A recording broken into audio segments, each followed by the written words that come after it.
अमित इतना ज्यादा उतावला हो गया था कि अमित ने एक ब्लेड उठाई और अपनी उंगली काट दी और अपना थोड़ा सा खून दिए के सामने गिरा दिया। अब कबीर ने उस किताब में लिखे मंत्र को पढ़ना शुरू कर दिया। इस बीच राघव उन दोनों को दूर से देख रहा था और अमित अपनी आंखें बंद करके इंतजार कर रहा था। करीब 3 घंटे तक कबीर ने मंत्रों को पढ़ता रहा। रात के 3 बज चुके थे। अचानक से पूरे रूम में एक अजीब सी ठंड जमने लगी।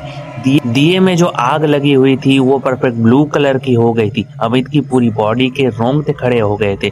अचानक उसे ऐसा लगा जैसे किसी ने उसके कान में कुछ फुसफुसाया हो। उसने डर के मारे अपने कानों को हाथों से बंद कर दिया। अचानक से उसे ऐसा लगा जैसे किसी ने उसके कान में कुछ फुसफुसाया हो। उसने डर के मारे अपने कानों को हाथ से ढक लिया।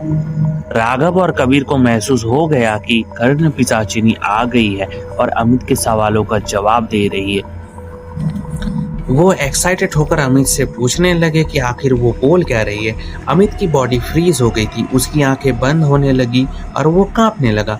अमित फाइनली बोला, वो कह रही है कि मेरी गर्लफ्रेंड ने मुझे किसी और के लिए नहीं बल्कि डर के मारे मुझे छोड़ा है।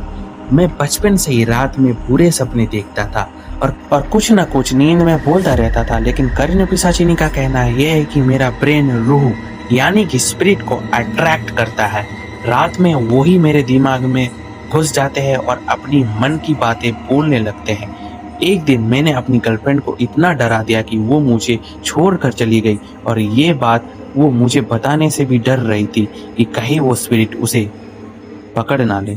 कबीर की आंखें चमकने लगी। वो कहने लगा, देखा मैंने कहा था ना कि कर्ण पिशाचिनी सही में आएगी। अब वो तुम्हें हर राज बताएगी, हर चीज बताएगी।